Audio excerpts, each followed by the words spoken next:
Mwari vari kukudaidza kuburikidza dzine penyuro mapepa nau haunoverenga. Mwari vari kutaura niwe muhope dzaunorota nemunziyo dzimwe dzaunoteerera. Ndapota usamuramba, Jesu ari kukutsvaka. Mwari vari kukudaidza kuburikidza dzine penyuro mapepa nau haunoverenga.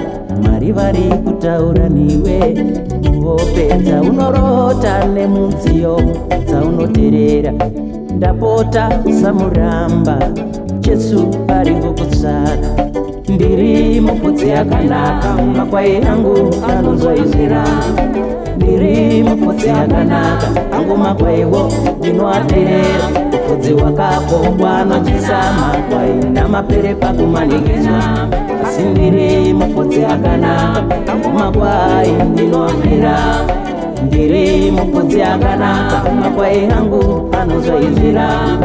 Ndiri mufudzi yakanaka, angu makwaiwo ndinoateerera. Mufudzi wakakokwa anodyisa makwai namapere pakumanikidzwa. Asi ndiri mufudzi yakanaka, angu makwai ndinoafira. Mwari vakauya panyika varonga kuyanana nemunhu. Kunyangwe Ivhi naAdhamu vakatadza, asi Mwari vakaronga kuyanana. Ishe vakataura nenyika vari mumakomo nemumakwenzi. Mwari vakataura nenyika kuburikidzawo navaprofita.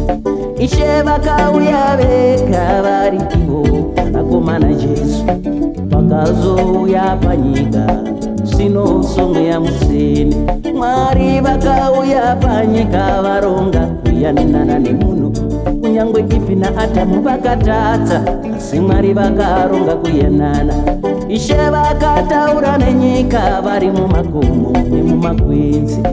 Mwari vakataura nenyika kuburikidzawo navaprofita.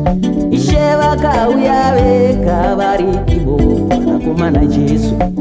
Vakazouya panyika sino somwe yamuseni. Ndiri mufudzi yakanaka, makwai angu anonzwa izwi rangu. Ndiri mufudzi yakanaka, angu makwaiwo ndinoateerera. Mufudzi wakakokwa anodyisa makwai namapere pakumanikidzwa. Asi ndiri mufudzi yakanaka, angu makwai ndinoafira. Ndiri mufudzi yakanaka, makwai angu anonzwa izwi rangu. Ndiri mufudzi yakanaka, angu makwaiwo ndinoateerera. Mufudzi wakakokwa anodyisa makwai namapere pakumanikidzwa. Asi ndiri mufudzi yakanaka, angu makwai ndinoafira. Be still and know that I'm God.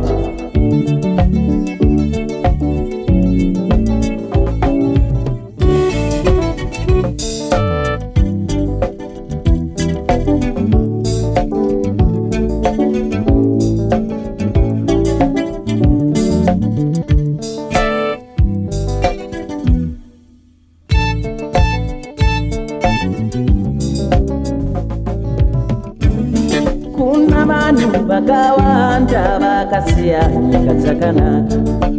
Kuna vanhu vakawanda vakasiya mari dzakawanda kuti vashumire shoko rekudenga kwauri mudikani. Ndapota usamuramba, Jesu ari kukusaka. Kuna varume vakawanda vakasiya misha yakanaka. Kuna vakadzi vakawanda vakasiya mabasa nemari kuti vashumire shoko rekudenga kwauri mudikani. Ndapota usamuramba, Yesu ari kukusaka. Ndiri mufudzi akanaka, makwai angu anonzwa izina. Ndiri mufudzi akanaka, angu makwai ndinoaterera. Mufudzi wakako kwaanodyesa makwai namapere pakumanikidzwa. Asi ndiri mufudzi akanaka, angu makwai ndinoafira. Ndiri mufudzi akanaka, makwai angu anonzwa izina. Ndiri mufudzi akanaka, angu makwai ndinoaterera. Mufudzi wakako kwaanodyesa makwai namapere pakumanikidzwa. Asi ndiri mufudzi akanaka, angu makwai ndinoafira.